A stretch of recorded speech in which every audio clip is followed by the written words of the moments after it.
తమిళనాడు దివంగత నేత సినీ నటి జయలలిత గురించి అందరికీ తెలిసే ఉంటుంది. నటిగా ఎన్నో సినిమాల్లో నటించి సినీ అభిమానుల గుండెల్లో చెరగని ముద్ర వేసుకున్న ఆమె రాజకీయాల్లో చురుగ్గా పాల్గొంటూ తమిళ గుండెల్లో అమ్మయింది. 1991లో తొలిసారి తమిళనాడు ముఖ్యమంత్రిగా ప్రమాణ స్వీకారం చేశారు. 1996లో అధికారంలోకి వచ్చిన డిఎంకే హయాంలో ఆమె ఆదాయానికి మించి ఆస్తులు కూడబెట్టారని ఆరోపిస్తూ కేసు నమోదైంది. ఆ తర్వాత ఆమెకు అనారోగ్య సమస్యలు రావడంతో ఆసుపత్రిలో చికిత్స పొందుతూ మరణించింది. ఇన్నాళ్లకు ఆమె ఆస్తులు అన్నిటినీ తమిళనాడు ప్రభుత్వం జప్తు చేసే పనిలో పడింది. జయలలితకు సంబంధించిన ఆస్తులన్నీ తమిళనాడు ప్రభుత్వం సొంతం చేసుకుంది.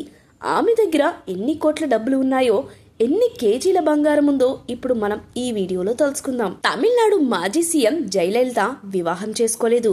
దాంతో వారసులు కూడా లేరు. ఈ నేపథ్యంలో ఆమె సంపాదించిన ఆస్తి మొత్తం ఎవరికి పోతుంది అనే ప్రశ్నలు గత కొన్ని సంవత్సరాలుగా తలెత్తుతున్న విషయం తెలిసిందే. ఈ నేపథ్యంలోనే ఆమె ఆస్తిని ఇప్పుడు కర్ణాటక ప్రభుత్వం తమిళనాడు ప్రభుత్వానికి అందజేయాలని గత కొన్ని రోజుల క్రితం ఆదేశాలు జారీ చేసిన విషయం తెలిసిందే.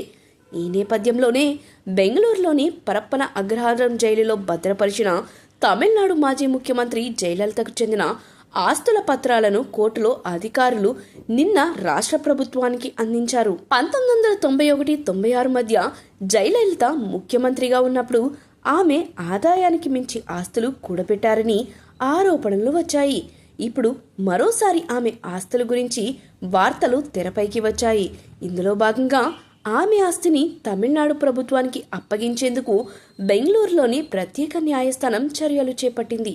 ఫిబ్రవరి 14-15 తేదీల్లో వాటిని అప్పగించాలని న్యాయమూర్తి హెచ్ఎన్ మోహన్ అధికారులను ఆదేశించారు. ఈ నేపథ్యంలో ఆ ఆస్తులు పత్రాలను న్యాయమూర్తి సమక్షంలో తమిళనాడు అధికారులకు అప్పగించారు. ఈ సందర్భంగా తెరపైకి వచ్చిన ఆస్తులు కళ్ళు చెదిరేలా ఉన్నాయని అంటున్నారు. ఆమె కూడబెట్టిన ఆస్తులు చూస్తే 10,000 చీరలు, 750 జాతుల పాదరక్షలు, 27 కిలోల బంగారం, వజ్రాభరణాలు, రత్నాలు, 16,072 ఎకరాల వ్యవసాయ భూమికి సంబంధించిన పత్రాలు, 601 కిలోల వెండి, నివాసాలకు సంబంధించిన దస్తావేజులు, 8,376 పుస్తకాలు కూడా ఉన్నాయి. వీటిని భారీ భద్రత మధ్య 6 ట్రంకు పెట్టెలలో తరలించారు. న్యాయమూర్తి హెచ్ఎన్ మోహన్ సమక్షంలో వీటిని అధికారులకు అప్పగించడం జరిగింది. ఆస్తుల గురించి మరిన్ని వివరాలు తెలియాల్సి ఉంది.